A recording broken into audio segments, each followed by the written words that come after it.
placed in here. What better time than now? Hey guys, what's up? Welcome to the latest edition of the Radcast. Hey guys, what's up? Welcome to the latest edition of the Radcast. It's Ryan Alford, your host, and we're here in the lovely Greenville, South Carolina studios. The Radcast home, which is Radical, the raddest, baddest, coolest marketing agency on the planet. Just saying that, just in case you didn't know. So I'm here with Samrat Saran again, head of client solutions at Neuro-Insight, and we're going to break down neuro in marketing. And if you're going, what is neuro? Well, you're about to get brainy, my friend. Samrat, what's up, my man? How's it going, Ryan? It's great to be back. Hey, man. It's I really enjoyed our TikTok discussion, and I'm stoked to kind of get into some the impact of the brain in marketing, and maybe even more broadly than that, just some ways that brands should be thinking about content creation and branding across the ecosystem of social media and the like. So I'm stoked to have you on, man. No, absolutely. My pleasure. We've always thought that the decisions we make in life are conscious. Like from the moment we wake up and we say, I want to have a cup of coffee, to what we're going to have for lunch, to how we're going to celebrate the afternoon. But the truth is, 90% of our decision making is happening in our subconscious. And our subconscious is that meta computer behind our brain that is constantly processing every piece of information you're getting. Something as small as a little watermark logo, a piece of paper that you get in direct mail, to all the ads that you're seeing that you don't even realize that you remember. And the subconscious is taking that information, filtering it down, saying, all right, this feels good, this feels engaging, this we should pay a little bit more attention to. And that then gets transferred over to the conscious brain when the time to make a decision comes up. So when you ask somebody, hey, what are you going to have for dinner? And they are like, oh, I don't know. I'll see what I'm in the mood for. What they're basically saying is my subconscious is still trying to figure out what we feel as an individual we want to do, and what we're hearing right now that will get me in the mood. Then when I tell you that I'm going to have pizza today, I'm going to rationalize it with, well, yeah, because pizza is my favorite food. It's been a long day. I just want something easy. And the rationalization process starts. Are we talking about the voices in my head? Or are we talking about marketing? I don't know, Sarat. I think the voices in your head are the impact of multiple subconscious going on. Oh, man, it's getting scary already. But that's what neuro does, is we try to understand the subconscious of the brain and how that is trying to understand the world. And from a marketer's perspective, that is, in essence, what you are trying to communicate with. And for the longest time, we've always thought about it as, let me give you a rational argument, or let me give you a lifestyle-based argument, and hopefully you'll consider me. But it's not the same. And especially now with things completely fragmenting, our world is no longer the pyramid world of marketing where it was, I start at the apex with TV advertising and then I broadcast across channels. It's an ecosystem style marketing now where everything feeds everything else. And in that world, the subconscious is more pressured to make decisions faster. And then the stories that are the simplest, that are the most engaging, that are the most touching and the most relevant, those are the stories that win. And for brands, that is what you're trying to get to. And that's where we come in. Yeah. And historically, I've sat through in a I call it a separate life, but having been in this game for 20 years and in living in the rat race that is New York City, where I know that's home in some part for you, I have sat through more focus groups than I care to admit for a number of brands. As you just described, you try to ask people, what they think about an ad or an advertisement in a rational way. You framed it up perfect.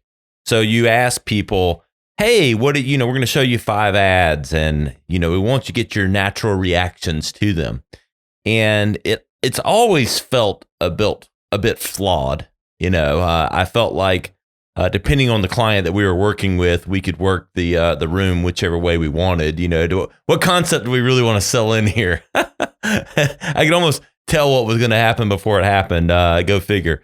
But again, asking people what they think about an ad in the moment with no other, variables, no other metrics involved, always felt very flawed. And you are right, because I would be sitting as your opponent in that same room, coming in from the insights world, where I work for Pepsi and Anheuser-Busch, being like, I'm looking at these concepts. I think some of them have potential. Some of them are more important for business reasons. And I know some are the things that the creatives love. And if I have 6 people come into the room every single time, the creatives are going to go for the 1 or 2 comments that 2 people have made. The business folks are going to come in for the 2 comments that people are making. And then as an insights person, you're trying to figure out what all these 6 are saying. But when I go to a barber and I say, hey, listen, what do you think about this hairstyle? And will it suit me? Well, one, it won't suit me because I don't have much hair left. But the barber or the hairstylist can tell you exactly, based on the texture of your hair, based on their own skill set, how it's going to work. If a focus group was conducted with creatives or with business people, and you were asking them for their opinion, I think the focus group would work great. Because these are people that are trained to think holistically about the solution. When you're talking to somebody who isn't trained in this field, you are putting too much pressure on them to be able to articulate what they're feeling and then rationalizing that with cause. Mm-hmm. And in certain things, like when you're doing behavioral studies where you're like, hey, what do you do every day? And they're like, well, this is my routine. These are the brands I like. This is why I started to choose them. That part makes sense because they have built habits. They're the experts in themselves. But when you're trying to understand true consumer reaction, you need to go into the subconscious and you need to understand what's happening within the subconscious. And we talked about this. The processes are pretty much the same platform to platform. Whether you're talking about TV, you're talking about radio, out of home, or social media platforms like TikTok, we first have a reaction on, hey, do I like this? And that's your approach withdrawal response taking place of, do I want to lean in and listen more? It is something that we measure. Then it goes over to engagement. What am I hearing? Is that actually relevant to me? That is also a part of your brain. In fact, we have seen studies where if you're walking down the street and you see a face that you recognize in New York City out of the millions, the engagement part of the brain kicks in saying, hey, I think we recognize them. We should pay a little bit more attention. You then sense a feeling of emotion. And all of that, then depending on the way the story was told, will get into memory. Now, you can either have the narrative of the story go into memory where you're like, oh, wow, that was a great story. I loved it. I just wish I knew what brand it was for, which means the narrative went through. Or you can have a story that just gets the brand through. Yeah, I remember this Doritos commercial. It was really funny on Super Bowl. Or you can have a story that breaks through both on narrative and on branding. And when you have that, whether it's on TV, on radio, or on out of home, anywhere, that's when you've created a moment of connection. And you can only see that when you're studying all those neural patterns that we study. And over the course of the years that we've been doing this, we've studied over 30,000 ads across platforms. We have seen that most brands, even now, are more focused on the brand part of it, which is I just want my brand to get through.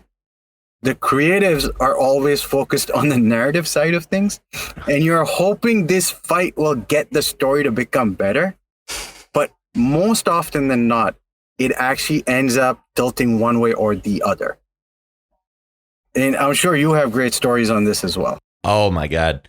I'm remembering, I mean, it happens daily, but how do we get our logo in there more? That statement alone, I'm not going to name like the name, but I remember a certain client when I was in the middle of my career. I guess I'm still in the middle of my career, but in the early middle of my career, and it's ingrained in my head, like, we need the logo bigger. We need the logo bigger. And, like and if it was a TV spot, can we get the branding, showing a little bit sooner? It's the age old fight, and creative writes, a nice spot, and you spend and that's the first, couple weeks. This is back in the old day. We move a lot quicker now. But first, you write the spot. It's a really good spot. The client sees it. Then you spend 4 weeks back and forth in how much brand we can get into it. And what the client never completely grasps, and, there's always, it's not that there's a right and a wrong here, and coming from the agency perspective, but it's more the agency. I think the good agencies and myself, I want to put us in this camp. We're not representing ourselves. We're representing the consumer for you. And when you put the consumer first, then everything comes together. And what the brands do is they think about themselves first. And look, they're trying to sell. Everyone's got pressure. You've got marketing department and marketing spend, and they've got the CMOs, the fastest guy fired at every organization. Like, I get it. But what they don't understand, though, is the consumer perspective is always the best perspective. And if they aren't getting the story, they don't care about the brand can come through. And our Cadbury story that we talked about in the last episode is point blank. Gorilla playing in the air tonight, on the drums has nothing to do with Cadbury. The light brand mentioned at the end, and we see that that's the highest scoring ad in like the history of your study. And you're making the right point. It is not about branding frequently. It is about branding at the right moment. It is the same way that you come into a room and you announce yourself to a group of strangers. And you're like, "Hi, I am Joe, and I am the greatest solution to all your problems." How many people will want to pay attention? Everyone. Right? But if Joe comes in and says, "Hey guys, how's it going? Let me tell you a really interesting story. I was walking the other day and I happened to meet this really interesting person who gave me this really interesting story. And these are all the interesting facts about it. Oh, by the way, I'm Joe, and this is what I do. This is how I ran into it." I still made the introduction of who I am, but the interweaving of the narrative as to why I'm at the party starts to make it much more interesting. The challenge, I think, with creatives is also struggling to, how do you keep narrative fresh? Because the one thing about the subconscious is it doesn't like repetition. If I have seen a story one way and I continue to see the same format happening, I just start to turn off. Mm-hmm. That's why when they did Cadbury's the second time with other characters, it never worked. Mm-hmm. And in this challenge with creatives, sometimes they push too far. And that has another impact on the advertisement. So when we come in, our process is very different. So depending on platform, depending on the kind of story you want to tell, whether it's an equity story or whether it's a true product story, we actually sit down with the creatives first. And we say, give us your vision. What do you want to make people feel? And from there, we actually help craft the story with them. So we think of ourselves not as market researchers, but as co-editors in the process. Some creatives love us for this. Some creatives are like, you're stepping on our toes. But either get out of our sandbox. Get out of our sandbox. Exactly. What we say is, listen, we can't come up with a creative solution, but we can tell you where your vision's falling short in execution. And that, I think, is the place where Neuro actually comes in. It helps combine the art of human understanding with the science of execution.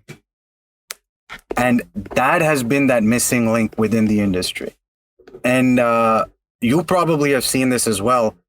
The same thing that works on TV, that 30 seconds doesn't work on YouTube, the 15-second doesn't work on any other platform, and you can't just convert that into audio and play it on radio. Each story, each format is different. There was like a violin playing, then it was soft music to my ears. As you said that, I just came out of a meeting, and this is part of my daily sales pitch is what we do at Radical is blend the art and the science, because what's happened in the industry is a lot of digital agencies especially have gotten lost in the sauce of data and targeting and all this. We'll get to the creative and the story. And that's just flawed thinking. Great advertising and marketing is the blend of the art and the science. And it's a lost art, especially, is the creative storytelling side. And it's so important still. And you have to think about the story in chapters. There are stories that you tell, like you will tell a part of the story on a particular medium. The rest of the story happens in the other mediums. And when people see the whole story, they're like, wow, I completely get it. That's right. Now, each chapter has to stand on its own merits. That's important. But you cannot expect a chapter to deliver the full book. And that's where clients get stuck because they think they got to say it all, and they got to say it all the same way. You know, they're so used to cramming the 30-second spot that says it all, maybe if they try to, so then you lose the story. And then they want to jam that into the Facebook video, And listen, I think it worked in the 1960s when there were 3 channels, right? And people would watch the same ads basically on repetition. And probably worked all the way up to the 90s as well. And it probably worked better in the 90s when there were 200 channels. That's right. But now that's not the case, because now there's not 200. You're talking about 20 million. From what you're seeing on buses with the banner ads over there, to what you see on billboards, to what you hear on radio for even a few minutes. And you cannot communicate everything. And there's a philosophy that we have actually seen work a lot for our clients, which is called the theory of iconic triggers. Here's a question for you, Ryan. What is your most, if I asked you to think about Lion King, the movie, what's the first scene that comes into your head? The father, I forget the names, but I guess the father dying or something, and Simba, I don't know, that or the fight between the brothers. All right. But now when you start to think about that scene, the movie is slowly coming into your head. Yes. You're starting to picture the scenes before and after. Yeah. And that is what you call an iconic moment of a scene, of a movie, or an iconic moment of any story. Same thing happens when we read books. We don't remember right from the beginning all the way to the end. We might remember the book cover. We might remember a certain character. We might remember a certain scene. That is how the brain stores information. So our subconscious creates these little mini hooks. And from those hooks, the rest of the narrative gets built.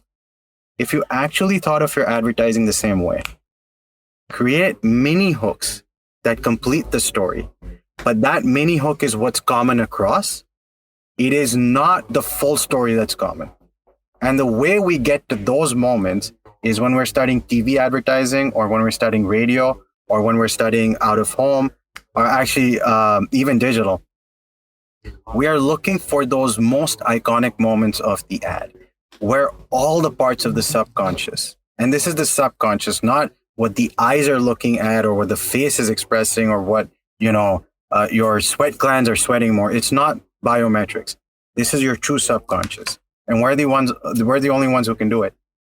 When you create a scene that is so iconic that this is what people will most likely remember about your ad, we then say, this is your hook now. Now use this hook to complete the stories across all the other channels.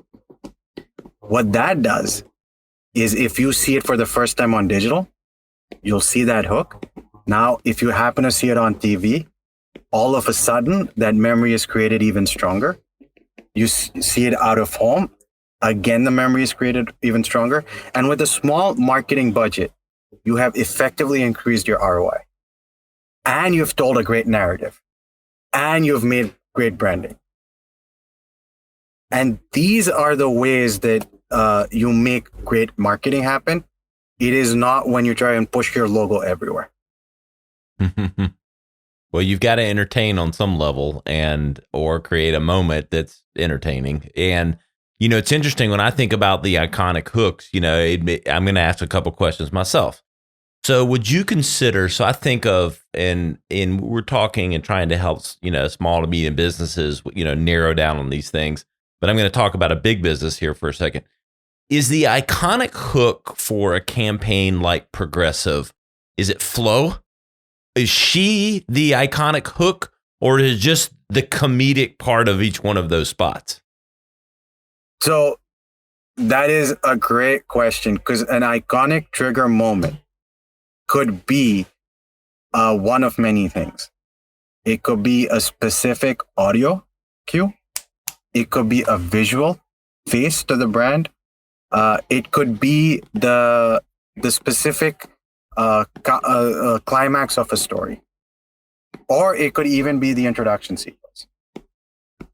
And that's the beauty of the subconscious, is that anything can be an iconic moment when it is executed correctly. With Flo, for example, in Progressive, she became an iconic moment. Right. She became a symbol. And then her in the comedic positions became those iconic triggers. But when Flo first came on, when the Verizon guy first came on, when the Gecko first came on, they were just characters. Yep. And this is also a part of storytelling that I think small and medium businesses could probably benefit a lot from, is do not try to make a campaign for a year with just the idea of, I'm going to sell it, because you're always going to be in that fight. And marketing and sales have to be thought about differently. Sales is the art of selling. Marketing is the art of storytelling to enable sales. Mm-hmm. If I had my soundboard right now and I had an amen key, amen. Like I don't know how much time you spent in the church pew, but I grew up in the South, in the Southern Baptist, and there'd be, the deacons would be, amen, when the pastor would say something good. Amen. Hallelujah. Hallelujah. That's, you just said it.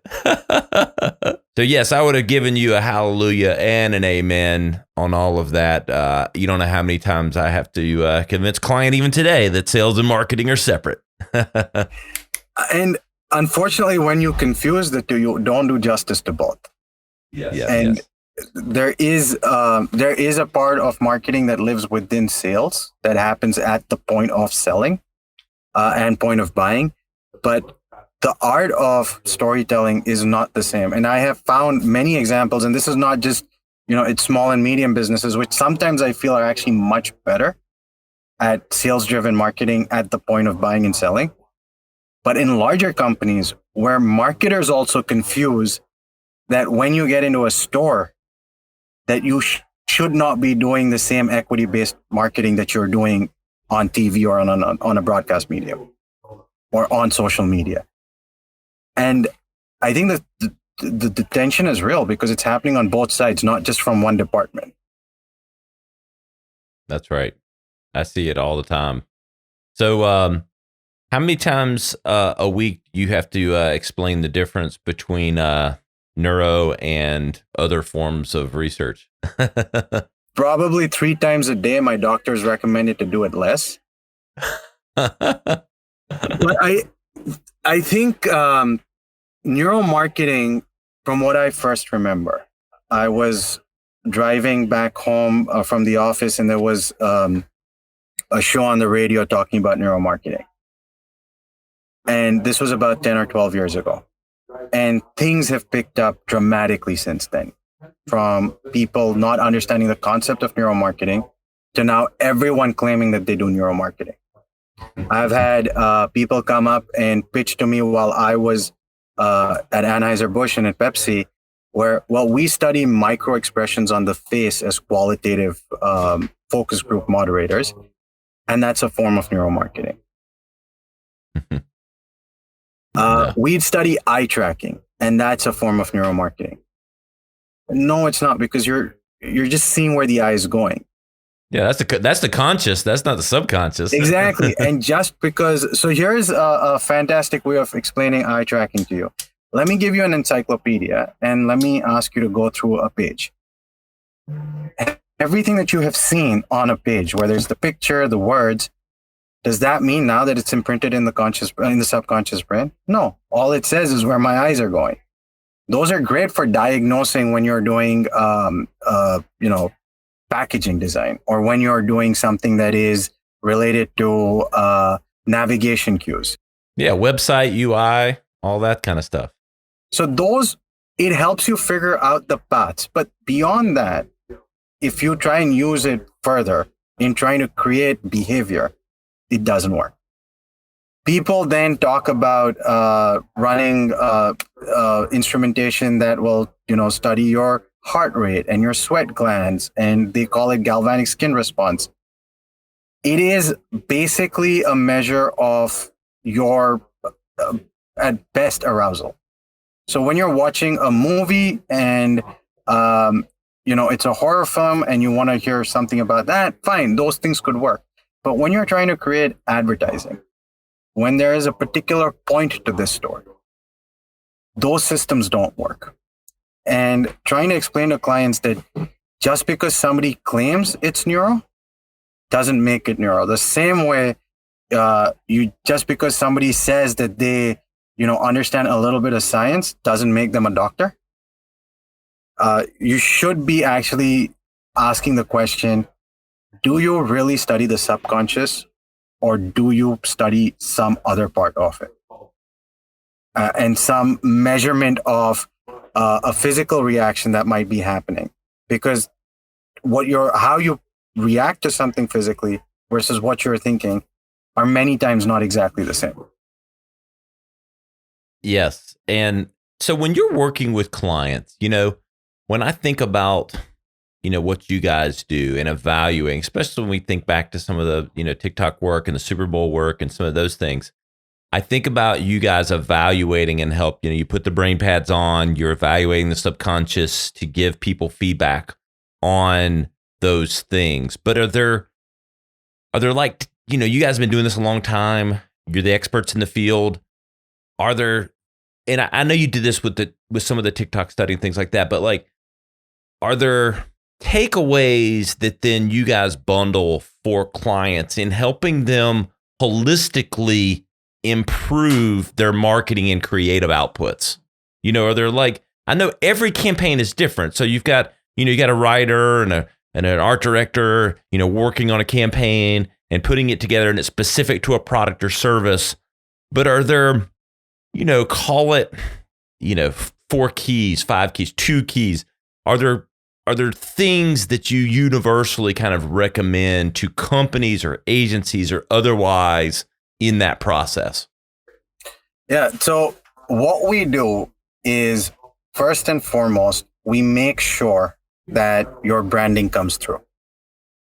And branding doesn't mean that you slap the logo on the whole time. We are specifically looking for your most dominant branding moment, and have you told a story that actually gets it to that point where people are like, I'm interested in knowing what this brand is. And that is the core focus of what we say as a marketer you should be focused on. Otherwise, what you'll end up doing is you'll create a narrative that nobody cares about, and you've just lost marketing dollars. Or you're creating a narrative that will benefit the category, but not you. Because you might create a great ad for insurance, but I don't know what brand created that narrative. And now I'm just going online and I'm looking at different insurance companies. So you just advertised for the R category. Oh, you just struck another nerve in me. I remember I used to do BDI, CDI studies. Remember those terms? Oh yeah. So category development and brand development. And sometimes you know, like for a startup, there's no category awareness. And so you have to elevate the whole category. But when it's a very established, like I remember in the days of wireless, you know, like I was doing wireless in 2001, and we had to do some category development because, you know, other than people that were working that had bag phones, you know, because they had to be mobile and they were aware of it, there was not universal awareness of cell phone and the category itself. And so Verizon Wireless spent millions of dollars in category development, even though there were other players coming in, but they had to do it. And, you know, how much was spent on category versus brand. We did all these BDI, CDI studies. And, you know, in a new business, when Uber came around, they had to elevate the category, right? Because it didn't exist. And so anyway. And the question then becomes is like, what is rideshare? How does this work? Like you have those category questions and there is a time for that. But in an established category, it's about differentiation. And you have to be able to bring your brand out. So that's the first thing. And there are many, many principles to what makes good branding. And some of them, I think Tyler's talked about, and we just published in the Frontiers of Neuroscience, a phenomena that happens, which is called conceptual closure. Conceptual closure, correct? Exactly. Yep. And conceptual closure basically means that you have told a story. The brain thinks now that the story has come to an end. And it takes a couple of seconds to sit and process everything that it's heard, starting to filter out what it wants, what it doesn't want. And during those 2 seconds, you've shown brand. So the 2 seconds in the ad, when you're basically given the brain a pause, is when you showed branding. And a lot of people do this. It starts with fade to black, slow down the music, show people going away into the horizon. Things that were like, oh, we're completing the story. No, you're not completing the story. You're ending the story. And to date, this is 10 years we've been watching this happen. And for the last 10 years, that was the biggest principle that we were talking about, was avoid this. And there are techniques to how you avoid conceptual closure. There are techniques to how you make sure that conceptual closure doesn't impact branding, because it's normal for the brain to take mini breaks and process information. And there are techniques that we have where even if conceptual closure is happening, we can try and mitigate the response on branding. So that's the most fundamental and basic way that we protect ROI for brands and try to still preserve narrative. And for us, creative, the narrative integrity and the creative's vision is very important. So once we have branding, now we start, the second principle is on the creative vision. How do we tell the story the way the creative wants to tell it? And sometimes it is small scenes. A simple scene can change and make a huge difference in the way an ad performs. And we actually have seen this time and again where a wrong pause, a wrong look had changed how people perceived the brand. And the idea is, how do you create a great ad with minimal changes to an ad? So that's the second principle we have. And then the third one is when we are in the storyboard or animatic phase, depending on platform, we actually guide creatives on, if your screen type makes a huge difference on the way you process information. If I were to give you a 10-point email on a laptop, you're going to actually read and remember things differently than if I gave you a 10-point email and asked you to read it on your phone. Because the parts of your subconscious that actually get engaged, depending on screen type, are different. So storytelling has to be different. And we work with creatives and brand teams to basically fine-tune the ideas in the development phase against screen types. So those are principles that we have. And, no story is the same. No idea can be replicated different identically, and brand and narrative have a huge impact on the execution. So to back up 1 second, so creative closure. I'm backing up one to create. Was it conceptual closure, creative closure, concept closure, conceptual closure? We're trying to avoid that. Am I hearing you correctly? Because we don't want people thinking the story's over. I mean, help me. I think I understand it, but help explain on layman's terms, like the reason we're trying to avoid that when we're doing marketing and advertising. So we're not trying to avoid it. We're trying to avoid it before branding. Before the branding. I got it. So thus the story ends. Okay, now I'm with you.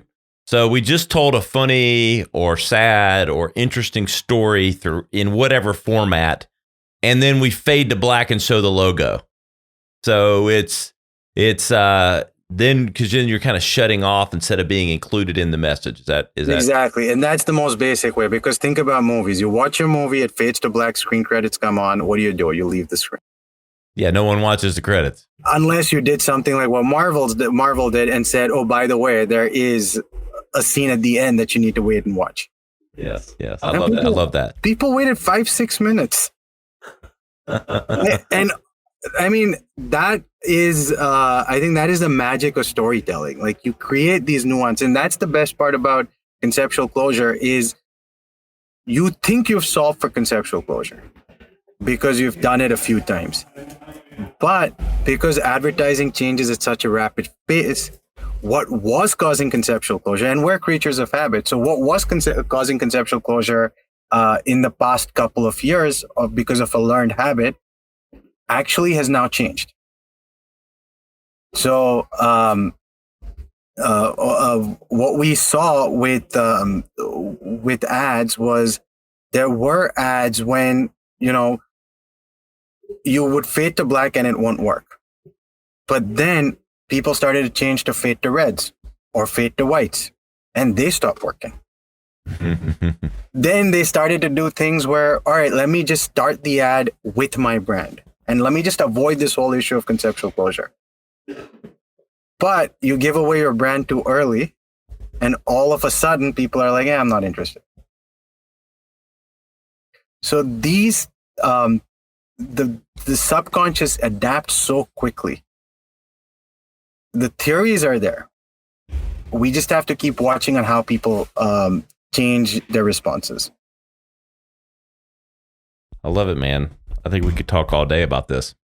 It is a deep thing, the mind. Yes, no kidding. Especially my wife's. Me too. I just don't want her to feel left out. Yes, I know. I'm gonna get some brain pads so I can hook them up to my wife and know what she's thinking at any moment. We haven't gotten all there yet. Okay. We just stop at how people are reacting. We don't try to go further into what they're actually thinking. Damn it. All right. I love it, man. But there's a lot of good stuff here. I know we're going to continue these conversations. We could go on and on. A lot of insight here for brands and marketers that are thinking about the outputs they put on different channels, the importance of context for those things, the different screens, the impact. That was really enlightening to me, thinking about it that way. And hell, even within the screens, you've got vertical and horizontal. I mean, there's so many layers to this. But Samrat, I really appreciate you coming on again and sharing your insights and telling us even more about the brain and how scary it is. It is a wonderful place where the greatest stories and the most amazing inspiration comes from. I think the more we can talk about it and learn from it, the more we will inspire ourselves. Thank you for having me. Yeah, man. Where can everybody keep up with you again? Let's drop just any of that info so anyone that may not have heard our last episode can know where to find you and everything Neuro-Insights. Yeah, so you can absolutely come to our website. It's neuro-insight.com, or you can search me on LinkedIn. I keep regularly posting new content there. And yeah, it's been a pleasure talking to you. Great. Well, we really appreciate Samrat coming on and our great partnership with Neuro-Insights. They are the go-to for the real, the greatest, and the best in neuro and brain and all that stuff. They are doing some cutting edge things, and we're so excited to be partnering and having them on and them just sharing so much knowledge with all of our listeners.